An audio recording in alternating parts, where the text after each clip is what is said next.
டவுட்டாக இருந்தால் என்ன கேளுங்க. கொஞ்சம் எங்கள் ஜனங்க பாண்டிச்சேரிக்கு நாங்கள் அனுப்பிச்சி விட்றவங்க வந்தாங்கன்னா உங்களுக்கு நான் ஃபோன் பண்ணிடுறேன். ரொம்ப நேரம் காக்க வைக்காமல் அவங்களை இது பண்ணாமல் கொஞ்சம் நீங்கள் அனுப்பிச்சி விட்டீங்கன்னா அவங்களுக்கும் நல்லாயிருக்கும், எங்களுக்கும் நல்லாயிருக்கும்.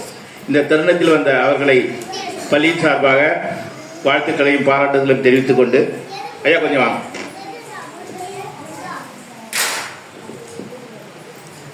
ஐயா பள்ளியின் சார்பாக மருத்துவக் குழுவின் தலைவர் அவர்களுக்கு.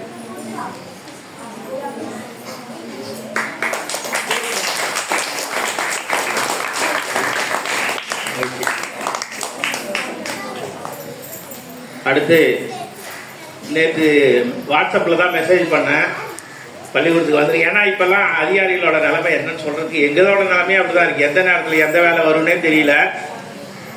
அவங்களுக்கு வாட்ஸ்அப்பில் தான் மெசேஜ் பண்ண, முடிந்தால் வருகிறேன் அப்படின்னு போட்டிருந்தாங்க.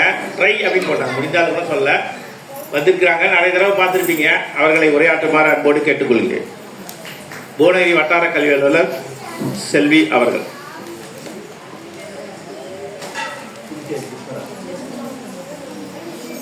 இப்பள்ளியின் தலைமை ஆசிரியர், உதவி ஆசிரியை மற்றும் பள்ளி மேலாண்மை குழு உறுப்பினர்கள் அனைவருக்கும், அன்பு மாணவ செல்வங்களுக்கும் என்னுடைய முதற்கண் வணக்கத்தை கூறிக்கொண்டு, இனிய புத்தாண்டு நல்வாழ்த்துக்களையும் இனிய பொங்கல் நல்வாழ்த்துக்களையும் கூறிக்கொள்வதில் பெருமை அடைகிறோம். முதற்கண் உங்களுக்கு அவேர்னஸ் கொடுத்த புதுவை ஜிப்மர் மருத்துவமனையின் டீம் அனைவருக்கும் எங்களுடைய வாழ்த்துக்களையும் வணக்கங்களையும் தெரிவித்துக் கொள்கிறோம். ஜென்ரலாக அந்த காலத்தில் என்ன நோய் இருக்குன்னு நமக்கு தெரியாது. எங்கேயோ கேள்விப்பட்டிருக்கோம், கேன்சராக இருக்கு, எங்கேயோ கேள்விப்பட்டிருக்கோம். இப்போ என்ன ஆச்சுன்னா பரவலாக எங்கே பார்த்தாலும் நோய் வருது. அதுக்கு முக்கிய காரணம் நம்முடைய வாழ்க்கை முறைகள். ஓகேங்களா? அந்த காலத்தில் பெரும்பகுதி சாப்பாடு எங்க வீட்டில் தான். இப்போ வீட்டு சாப்பாடு பிள்ளைகளுக்கு பிடிக்கல. ஹோட்டலில் என்னென்னவோ போட்டு கொடுக்குறாங்க, அதுதான் பிடிச்சிருக்கு, ருசியாக இருக்கு. பரோட்டா என்ன பண்ணுது குழந்தைங்க, என்ன உனக்கு பிடிக்கும்? எனக்கு பரோட்டா பிடிக்கும். உண்மையிலே பரோட்டா உடலுக்கு தீங்கா நன்மையா? தீங்கு. மைதாவில் செஞ்ச பொருள் அவாய்ட் பண்ணணும், அவ்வளோதான். அப்புறம் பாருங்க, அந்த காலத்தில் பிஸ்கட் சாப்பிட்டோம். சின்ன பிள்ளைங்களாம் நம்ம என்ன கொடுப்போம்? பிஸ்கட் கொடுப்போம். ஆனால் இப்போ உள்ளது பிஸ்கட் சாப்பிடுதா?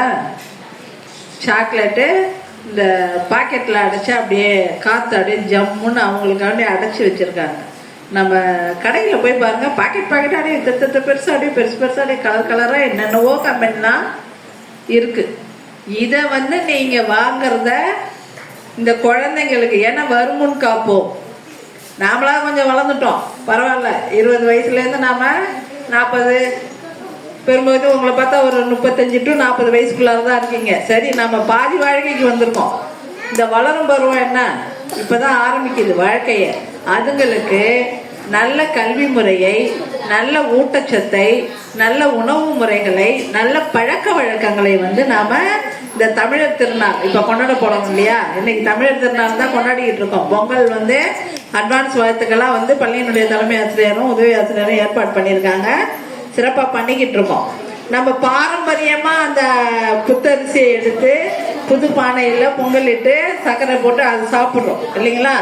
இந்த பாரம்பரிய உணவு முறைகளை நீங்கள் பின்பற்றினாலே உங்களுக்கு என்ன வரும்? நோய் இல்லாமல் தற்காத்து கொள்ளலாம். ஒரு அவேர்னஸ் ப்ரோக்ராமாக உங்களுக்கு கொடுத்துருக்காங்க. மேக்சிமம் அதெல்லாம் நமக்கு வராது அப்படிங்கிற நம்பிக்கையை மட்டும் வைங்க. ஐயோ அப்படி வந்துருமா இப்படி வந்துருமா, முதல்ல நம்பிக்கை வேணும். நம்பிக்கை நார்கள் மட்டும் நம் கையில் இருந்தால் உதிர்ந்த பூக்கள் கூட தானா ஒன்று ஒன்றாக ஒட்டிக்கொள்ளுன்னு கவிஞர் மேத்தா சொல்லியிருக்காரு. ஓகேங்களா? அதனால நம்பிக்கை வைங்க. நாம 100 வயசு வாழ்வோம். ஓகேங்களா? அந்த 100 வயசு வாழணும்னா நம்மளுடைய உணவு முறைகள் நன்றாக இருக்கணும், நம்மளுடைய பழக்க வழக்கங்கள் நன்றாக இருக்கணும். அதிகாலையில கோழி கூச்சு, இப்ப கூதா 4:30 5 மணிக்கெல்லாம் கோழிக்கு ஒரு சத்தத்தை கேட்டு எழுந்திரிக்கிறோமா? செல்லில் அலாரம் வச்சுக்கிட்டு எழுந்திரிக்கிறோம். அங்கே ஒரே அப்படியே குச்சி கிச்சு கிச்சுன்னு அந்த குருவி சத்தமோ கோழி கூற சத்தமோ கேட்டு நாமளே என்ன பண்ணுவோம்? எழுந்துருவோம். ஆனா இப்போ உள்ள பிள்ளை பாருங்க, லீவ் விட்டா 10 மணி வரையும் தூங்குது.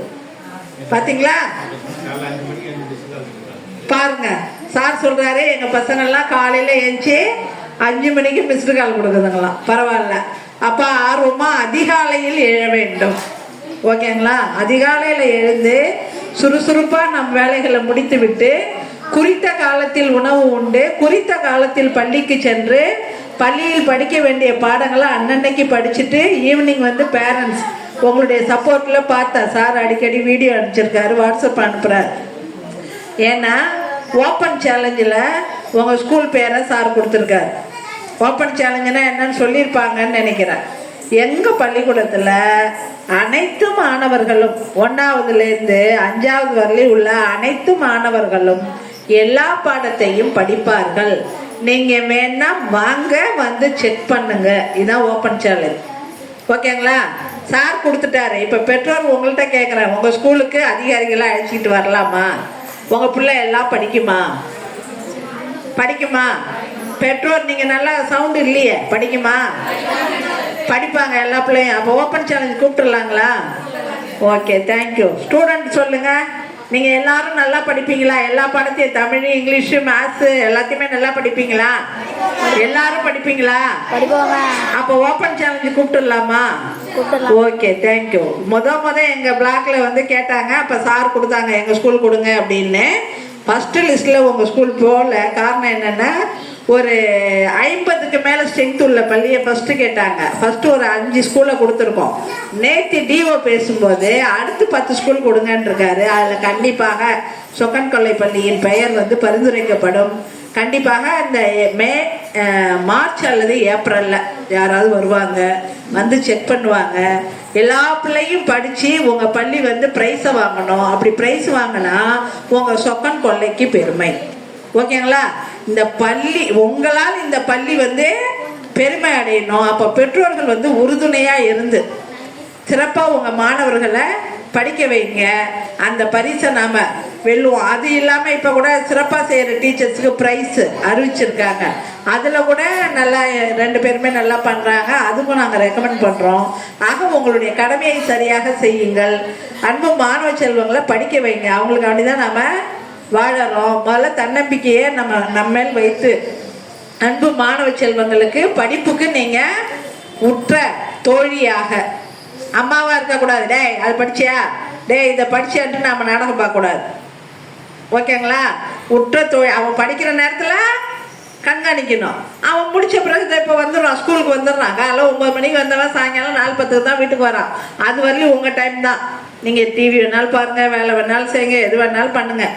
அவன் வீட்டுக்கு வந்துட்டா கொஞ்ச நேரம் பாருங்கள், ஒன்றும் பிரச்சனை இல்லை. படிக்கிற டைத்தில் கொஞ்சம் ஆஃப் பண்ணிவிட்டு, இது 1வது பிள்ளைன்னு இல்லை, எல்லா பிள்ளைக்குமே 1வதுலேருந்து 12வது காலேஜ் படிக்கிற பிள்ளைங்க தான் இப்போ தேர்வுலாம் நெருங்குது. அதனால் பிள்ளைகளுக்கு வந்து உற்ற தோழியாக இருந்து உங்கள் பிள்ளைகளை வந்து நல்லா படிக்க வைக்க வேண்டுமா இந்த நேரத்தில் கேட்டுக்கொண்டு வாய்ப்பு நல்கிய தலைமை ஆசிரியருக்கும் உதவி ஆசிரியர் சகோதரி அவர்களுக்கும் அனைவருக்கும் என்னுடைய நன்றியை கூறி விடைபெறுகிறேன்.